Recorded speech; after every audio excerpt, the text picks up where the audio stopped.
Mayong adlaw Pilipinas, kini ang Newswatch Today. Padayon sa pagtaas sa mga sikat nga food stall ang atong nasod, diin makita na sa atong mga kadalanan o komunidad ang nagkalaing-laing gagmay nga negosyo nga nagtanyag og barato, lami ug dali mapalit nga pagkaon. Usa niini ang sikat na food market nga nahimutang sa Reyes, Bugo, Cagayan de Oro City.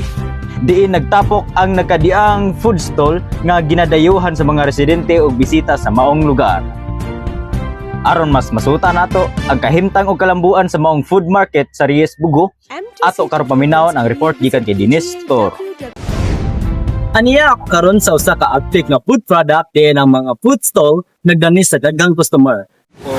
Niya kami sa dere sa Reyes Plaza nga diin ang daghang namligya ug naay ito ta mga customer nga among nakita nga maimo nga mo ma-interview.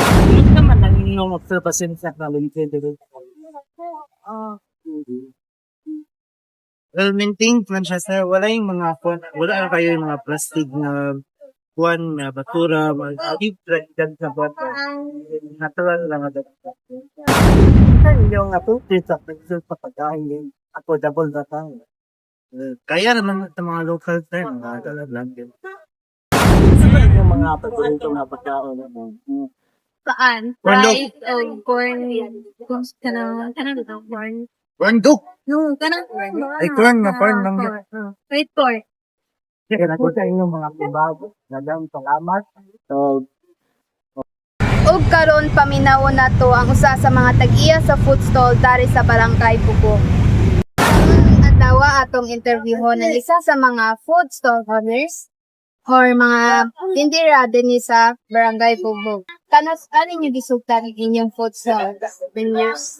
Pila ang average na dito sa padagan ninyo sa inyong negosyo matag adlaw? 5K.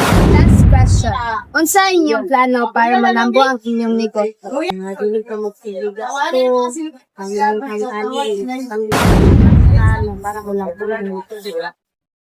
So, mora to ang ako mga pangutanan. Maraming salamat. Pinaagi sa laing lokal nga paborito o trending nga street food.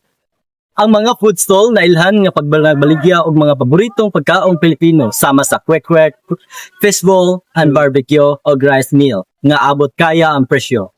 Sa pikas bahid ang mga opisyal ta barangay na padayon pagmonitor og pagpahinumdom sa mga vendor nga mosunod sa health og sanitation standard. Samtang ang ubang stall owner mingon nga andam silang mutuman o inspeksyonon aron mabadayon ang kaluwasan sa publiko. Bisan sa mga hagit daghan gihapon ang nalipay kay naghatag kini og oportunidad sa gagmayng negosyante og abot kayang pagkaon para sa komunidad. Usab sa timaan nga kalambuan sa lugar posible kung magtinabangay ang tanan. Gikan diri sa Reyes Plaza, ako si Dennis naghatod og balita nga walay sagol ati kog puro kamatuoran. Balik kaninyo sa studio. Daghang salamat Dennis alang sa detalyong report gikan sa Reyes, Bugo, Cagayan de Oro.